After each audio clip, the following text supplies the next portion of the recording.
Nagsilikas ang mahigit 100 pamilya na apektado ng pagbaha sa Parañaque. Ang itinuturong dahilan ng baha ang ginagawang express link sa lugar. At nakatutok si Ian Cruz. Sa refrigerator na isinakay ni Cosmel Oro ang misis na si Jezabel at ibang kapitbahay nang bahain ng lugar nila sa High Street sa Moonwalk, Parañaque nitong Lunes. Nagbangka naman ang mga na-videohan ni Glenn Flores dahil sa taas ng baha kung saan nalubog ang maraming motorsiklo. Kasama sa kinailangang i-rescue ng barangay ang isang sanggol na 3 araw pa lang ang gulang. Hanggang kanina, may bahagi pa rin ang binahang compound na may malaburak na baha. Mahigit 800 pamilya ang apektado at mahigit 100 pamilya ang lumikas. Sobra po, hirap. Bakit? Kasi yung sa trabaho, galing kang trabaho, yung lamok para sa mga bata, yung amoy mabaho. Sana naman po matulungan po kami lahat dito, buong history. Lahat ng napiktuhan po ng ganito pong sitwasyon dahil po dyan sa ginagawang Cavitex. Ang sinisisi ng mga residente ang ginagawang expressway link sa kanilang lugar. Grabe po talaga. Hindi papunta doon ang baha, kundi papasok lahat ang tubig. Ang ibig sabihin nun, di nahaharangan sila doon. Isa pa ang basura dito nagtambak. Sana if may compensation po, ma-appreciate po namin yun kung galing po sa kanila. Inabot din ng baha ang 2 sasakyan ng aktor na si Chris Villanueva. Anya, nag-uusap na ang mga homeowners para sa susunod na hakbang. Yeah, kinausap ako actually ng mga ibang taga rito. Sabi nga nila na magpapapirma sila ng petition sa mami ko kasi siya yung taga rito eh. Para well, I think para sa damages siguro. Yeah. Binahari ng katabing barangay ng Santo Niño. Hindi na maghahabol si Lenny Santos kahit nalubog sa tubig ang 2 freezer, isang ref at mga karne para sa kanyang paresan. Pero sana anya ayusin na ang daloy ng tubig sa kanilang lugar. Pasok po yung tubig sa loob ng parisan namin, tapos yung freezer namin, abot po kasi yung mga karne, ayun po, nawala na yung yelo kaya nasira na po. Nakausap na ng kapitana ng barangay Moonwalk ang namamahala sa konstruksyon ng Cavitex C5 Link Expressway. At sa kanilang inspeksyon, nakitang kumipot ang Libho Creek dahil sa itinabong lupa. Makikita sa screenshot ng barangay sa Google Earth Map na halos mabura sa mapa ang portion ng creek na karugtong ng Dungalo River palabas ng Manila Bay. Ang ilog pa naman ang sumasalo ng mga tubig ulan mula sa katabing NAIA Complex, lungsod ng Pasay at ilan pang kalapit na lugar. Yung nilagay nila doon na tubo is yung water flow nagbara kasi may kasamang basura. That's according to them. They miscalculated yung dami ng basura. Sa isang statement, sinabi ng MPT South Corporation na gumawa sila ng pansamantalang tulay na daanan ng mga equipment para sa konstruksyon ng Cavitex C5 Link Expressway. Nilagyan ito ng 3 metrong lapad na tubo para dito muna padaluyan ang tubig ng creek, pero hindi nila kinaya dahil sa napakalaking volume ng tubig at maraming basura. Bilang tugon sa request ng local authorities, tinanggal na nila ang pansamantalang tulay at nagsagawa ng garbage cleanup. Para sa GMA Integrated News, Ian Cruz, nakatutok 24 oras. Naglabas ng arrest warrant ang korte sa Pampanga laban kina Attorney Harry Roque, Cassandra Ong at iba pa. Para ito sa kasong qualified human trafficking kaugnay ng sinalakay noong iligal na Pogo Hub sa Porac. Nakatutok si Darlene Kai. Huling nakita ng publiko si dating presidential spokesperson Harry Roque sa The Hague, Netherlands kung saan siya humihingi ng asylum matapos ang mga kinakaharap na problema kaugnay ng Pogo operation sa bansa. Ngayon, ipinaaresto na siya ng Pampanga Regional Trial Court Branch 118 para sa kasong qualified human trafficking. Sa warrant na pirmado ni Presiding Judge Rene Reyes na may petsang May 8, sinabing nakitaan siya ng probable cause sa kanyang kaugnayan sa iligal na Lucky South 99 Pogo Hub sa Porac, Pampanga na pugad umano ng scam, torture at iba pang krimen. Non-bailable ang kaso laban sa kanila.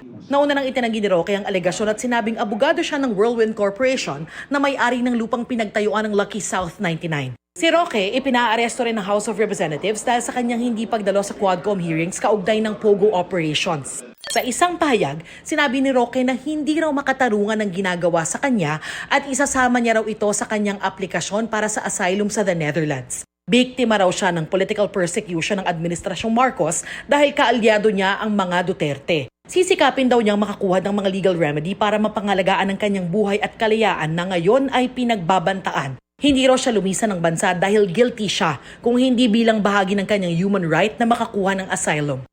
Kasama rin sa ipinaaresto ng korte sa Pampanga si Cassandra Ong, ang umano'y authorized representative ng Lucky South 99. Gayon din sina former Technology and Livelihood Resource Center Deputy Director General Dennis Conanan at 47 iba pang isinasangkot sa kaso. Sinusubukan pa ng GMA Integrated News na hingi ng kanilang panig. Para sa GMA Integrated News, Darlene Kai, nakatutok 24 oras. Sangkaterbang langaw. Yan ang problema sa ilang barangay sa ginubatan sa Albay. Ang itinuturong dahilan, ang kalapit na manukan at dressing plants sa lugar.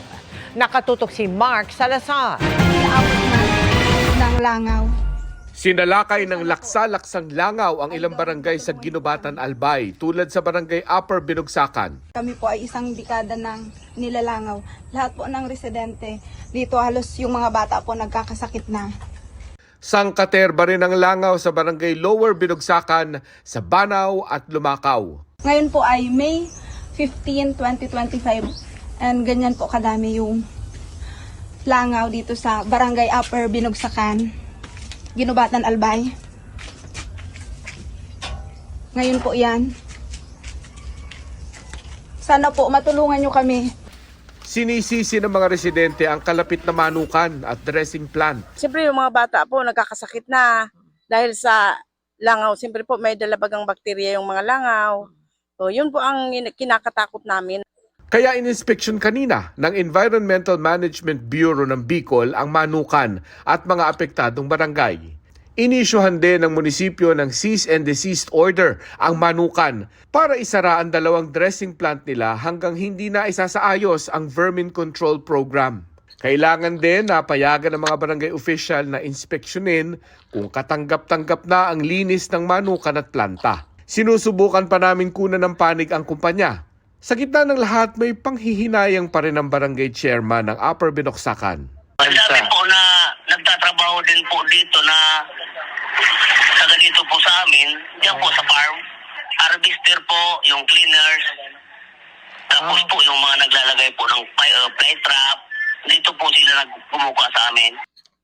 Anila, dekada na nilang kasama ang manukan bagaman hindi ito nagdudulot ng ganitong problema noon.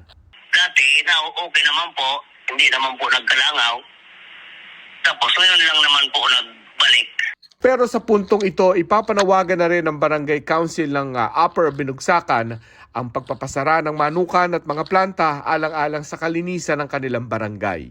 Para sa GMA Integrated News, Mark Salazar, nakatutok 24 oras. Arestado ang isang lalaki na nag-alok umano ng pabuya kapalit ang pagpapasabog ng mga tanggapan ng COMELEC. Ilang araw bago ang eleksyon, nakatutok si John Consulta. Huwag kang mag-resist, huwag kang mag-resist. Huwag kang mag-resist. Okay, sinasabihan kita, huwag kang mag-resist. Sa bahay na niya naaresto ang 38 anyos na lalaking nasa likod umano ng pagbabanta sa COMELEC. Nag-alok siya ng pabuya sa sino mang makakapagpasabog sa mga tanggapan ng COMELEC. May offer pa na 5 million para bombahin yung mga COMELEC sites. Hindi biro yan. Ang Department of Justice, yung NBI, inaksyonan kaagad namin. Pati ang COMELEC na alarma din. Pinapa-take down namin. Yun ang directive sa amin ni Director Judge Jaime Santiago. Ayon sa NBI, pinost ng suspect ang kanyang banta noong May 5 o 7 araw bago ang eleksyon. Hanggang sa mismong araw ng bilangan ng boto, wala pang pahayag ang suspect na na-inquest na sa Cebu Prosecutor's Office. Ang charge namin sa kanya is violation of PD 1727, that is willful making of any threat involving bombs, na may 5 years na kulong. Charge din namin siya ng Section 9 of RA 11479, inciting to commit terrorism. You must be responsible pag nag-post ka. Although you have the right to do that, but make sure yung right mo na hindi lalabag sa batas. Para sa GMA Integrated News, John Consulta, nakatutok 24 oras. Literal na sumakses sa kanyang study si prinsesa ng City Jail star Sofia Pablo na proud na in-announce na graduate na siya sa senior high next month. Paano kaya niya napagsabay ang pag-aaral at pagtatrabaho? Ichichika yan ni Aubrey Carampel. Pagsusulat ng research paper ang pinagkakaabalahan ni Sparkle star Sofia Pablo in between takes sa pinagbibidahan niyang kapuso afternoon prime series na Prinsesa ng City Jail. Revisions na lang daw ang ginagawa niya dahil sumakses na raw sila ng kanyang groupmates sa pagde-defend ng kanilang research na tungkol sa online shopping fraud. Kaya masayang ibinalita ni Sofia, nagga-graduate na siya ng senior high next month. Siyempre po masarap sa feeling kasi grabe po yung binigay kong effort dyan. Hindi raw biro ang pagsabayin ng pag-aaral at pag-aartista. Kaya pakiusap ni Sofia sa bashers, huwag sana maliitin ang kanyang pinaghirapan at ambag niya para matapos ang kanilang major requirement. So syempre na-hurt ako na, kung alam niyo lang yung effort, yung sacrifice can sleep. So syempre ang sarap po sa feeling na after 2 super hard years in senior high, na-arouse ko and I'm graduating. Kung sa high school magtatapos na si Sofia, tila hindi naman daw matapos-tapos ang mga pagsubok sa kanyang karakter na si Princess sa Prinsesa ng City Jail. Laging ang intense ang kanilang mga eksena, kabilang ang pinag-usapang catfight nila ni Libby, played by Lauren King. Di na raw nila kailangan ng fight director at impromptu na lang ginagawa ang kanilang eksena dahil nakailang fight scenes na. Ang ano lang namin lagi sa isa't isa, do whatever you want, walang personalan. Kasi in reality, you won't know naman kung anong gagawin ng kaaway mo. Pero lagi pa rin daw silang nag-iingat para hindi rin sila masyado magkasakitan. Nakakatulong din daw na magkaibigan sila off-cam. Kasi ang hirap dun kapag hindi kayo close, tapos sorry, sasabunutan kita, sasampalin kita. So, laking bagay po na super close kami in real life kasi wala talagang ilangan. Marami na nga raw ang nagtatanong kung ano na ang mangyayari sa karakter ni Will Ashley na si Onse sa serye. Dahil nasa loob ngayon ang bahay ni Kuya si Will bilang housemate. At namimiss man daw nila ang co-star, very supportive daw sila kay Will. Sana hindi na siya makabalik kasi it means pag hindi na siya nakabalik, naging big winner siya. Aubrey Carampel, updated sa showbiz happenings. Magandang gabi mga kapuso. Ako po ang inyong Kuya Kim na magbibigay sa inyo ng trivia sa likod ng mga trending na balita. Sa halip na sakmali ng takot, napangiti raw ang isang angler o mangingisda mula sa City of Smiles, Bacolod City dahil sa nabingwit niyang pating. Anong klaseng pating ito at ano kaya ang ginawa niya sa kanyang nahuli? Abot langit ang tuwa ng angler na si Kirby sa kanyang nabingwit. Bagis na kansi. Isang pating na paligpik, napakalapad. Parang pakpak ng anghel. Kaya tinatawag itong Angel Shark. Nahuli daw ito ni Kirby nang minsan pumalaos sa Kawayan Negros Occidental. Napagalaw lang po namin yung lure na may kawil sa tubig. Na-attract po yung different kind of fish. Nung nahuli namin, akala namin bato. Kinuha talaga namin from bottom hanggang taas, hindi talaga gumagalaw. Pero nang iangat niya ito, dito na tumambad sa kanya ang Angel Shark na nasa 20 kilos ang bigat. Akala talaga namin is stingray na malaki. Nung naiangat na namin, yung itsura niya is parang may pakpak. Pero dahil batid ni Kirby na pambihira ang mga ito at bawal hulihin, kinuhanan niya na lang ito ng litrato at agad ding binalik sa dagat. Yung feeling kasi iba kasi yung nakuha namin is rare. Pero bakit kaya nagbistulang pakpak ng anghel ang mga paligpit ng Angel Shark? Kuya Kim, ano na? Ang mga Angel Shark o Squatinidae, mga bottom dweller. Ibig sabihin, sila'y nakatira sa seabed.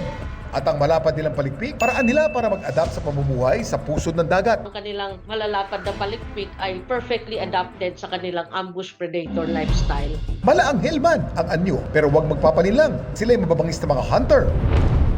Mahusay kasi sila mag-camouflage. So dagdag pa yung texture ng kanilang dorsal side na parang buhangin. Merong batik-batik na kulay na parang cryptic coloration para madali silang mag-blend sa buhanginan.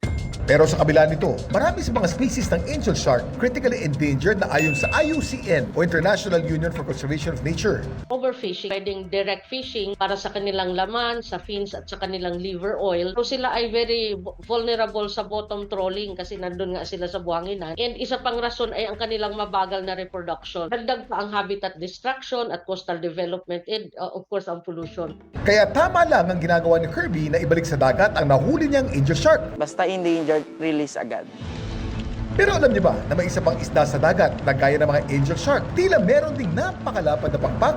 Ano ang napakamakulay na isdang ito? Gaya ng angel shark, bottom dweller, at may napakalapad ding mga palikpik ang mga flying gurnard o Dactylopterus volitans. Kapag na-excite, binubuka ng mga flying gurnard ang kanilang napakakulay ng mga palikpik. Pero ang kanilang mga pakpak, hindi lang ginagamit para lumipad. Sa halip, itong tumutulong sa kanila para makagalaw ng maayos sa pusod ng dagat. At pandepensa rin nila ito sa mga predator. Samantala, para malaman ng trivia sa likod ng viral na balita, i-post o i-comment lang #Kuya Kim. Ano na? Laging tandaan, kimportante ang may alam. Ako po si Kuya Kim at sagot ko kayo 24 oras. Patay ang isang pahinante matapos madaganan ng sinasakyang truck sa Mabinay, Negros Oriental. Tumagilid ang truck nang mawalan umano ng preno sa pababang bahagi ng kalsada at tuluyan ng nahulog sa bangin. Papunta sanang Bai City ang truck. Bagaman nakaligtas ang driver, dineklarang dead on arrival sa ospital ang kanyang pahinante. Patuloy ang investigasyon sa insidente. Mahigit 600 milyong pisong halaga ng shabu ang nabistong itinago sa loob ng mga T-bag sa buy-bust operation sa Pampanga. 2 arestado kabilang ang isang Chinese. Nakatutok si Chino Gaston. Bistado sa loob ng mga nangingintab na mga tibag ang may kabuang 100 kilo ng shabu. Nakuha ang mga ito ng mga otoridad sa isang buy-bust operation sa Barangay Santo Domingo sa Angeles City, Pampanga. Arestado ang isang 31 anyos na Chinese at kanyang 24 anyos na kasamang Pilipina at nahaharap sa reklamong selling at possession of illegal drugs. Sa tantya ng PDEA at pulisya, aabot sa higit 680 million pesos ang street value ng shabu. Yung mga T-bags, it's either traffic, nagta-transit siya, it's either kahit saang bansa, minsan sa Vietnam, minsan sa Malaysia, depende po sa track po ng sindikato. Ayon sa PNP, posibleng ipadala ang mga ito sa Visayas o Mindanao kung hindi na bisto. Imagine a fraction of that 101 kilos reaching the communities in Central Luzon. So nagpapasalamat tayo ng malaki sa PDEA, talagang sa masigasig nilang pagtatrabaho dito ay hindi natuloy yung possible distribution. Kaninang umaga naman, 30 kilo ng shabu na nakapak rin sa mga tibag ang nakumpiska sa isa ring buy-bust operation sa Norzagaray, Bulacan.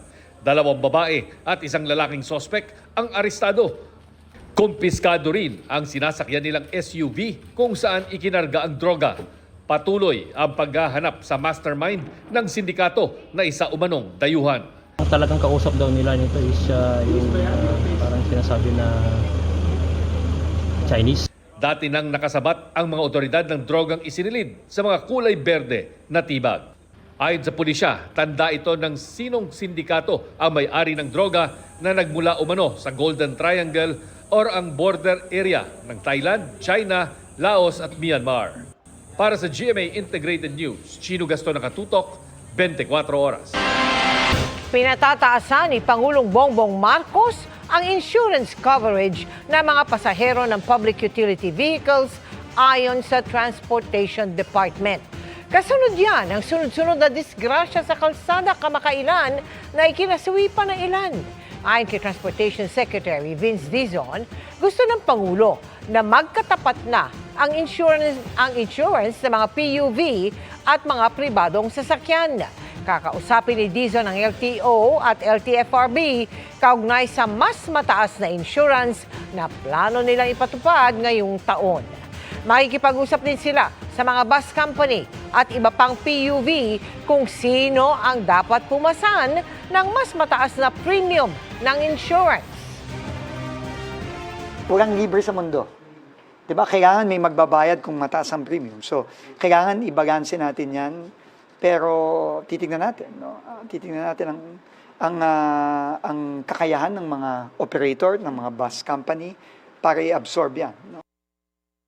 Binaligtad ng Court of Appeals 8th Division ang pagpapawalang sala kay dating Senador Laila De Lima para sa kasong drug trafficking. Sabi ng CA, inakwit si De Lima ng Muntinlupa Regional Trial Court Branch 204 sa basihang binawi ni dating Bureau of Corrections Chief Rafael Ragos ang kanyang testimonya. Pero wala nilang detalyadong diskusyon ukol rito. Kaya mahirap intindihin ang rason sa naging desisyon ng korte. Biguan nila ang korte na tukuyin kung alin sa mga pahayag ni Ragos ang binawi at kung ano ang epekto nito sa mga inilatag ng prosekusyon, pati kung anong bahagi ng krimen ang hindi napatunayan. Iniutos ng Court of Appeals na ibalik sa Muntinlupa RTC ang kaso. Ipinagtataka naman ni De Lima ang desisyon ng CA. Anya, pwedeng makita sa records ng kaso ang sagot sa mga tanong ng korte. Partikular na ang kanilang motion for reconsideration. Gayman, iaapela nila ang desisyon ng CA hanggang sa Supreme Court. Anya, hindi ito nangangahulugang wala ng bisa ang kanyang acquittal na final at unappealable. Mas matimbang pa rin anya ang pagpapawalang sala sa kanya ng RTC. Fresh from South Korea si Barbie Forteza matapos mag-taping doon para sa seryeng Beauty Empire at ngayong she's back, busy naman si Barbie para sa kanyang upcoming horror film kung saan may ilang behind-the-scenes kwento mismo ang aktres. Makichika kay Lars Santiago. Kagabi lang dumating si Barbie Forteza mula sa taping ng Beauty Empire sa Korea. Pero maaga siyang nag-report para sa last shooting day ng horror suspense movie niyang P77. Natutuwa si Barbie na muli silang nagkita-kita ng mga kasama niya sa P77 dahil matagal din bago na-schedule ang last shooting day nila. Ang saya kasi same group of people tapos same location, parang nakakaano. Binabalikan namin yung memories na habang nagsushoot kami dito sa P77. Saya. It's great to be able to catch up with Derek. Ngayon ko lang po kasi siya nakita ulit. Pagmamalaki ni Barbie, marami raw eksena sa pelikulang katatakutan ng maraming manunood. Pero kung tapang-tapangan sa pelikula, in real life, aminadong duwag si Barbie. Opo. Actually, medyo ngayon na lang ho ako natututong matulog ng patay ang ilaw. Dati kahit may parang night lamp nakabukas. Pero kahit duwag si Barbie, napakahilig niya raw manood ng horror movies. Siguro I'm the best horror fan kasi feed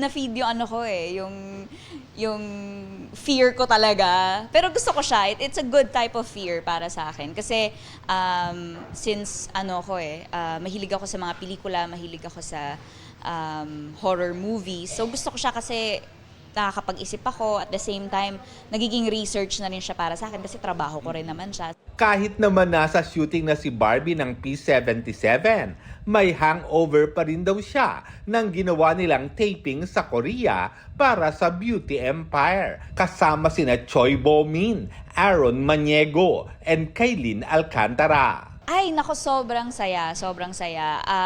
Challenging, syempre, kasi unfamiliar territory. So, hindi siya as comfortable as when we shoot here in the Philippines. Pero masaya kasi, first of all, lahat talaga very efficient. And, syempre, kasama ko si Kaylin. So, alam ko na I have someone to talk to lean on pagka pagod na ganyan. Parehas kaming nakukuhaan ng energy, ng chika.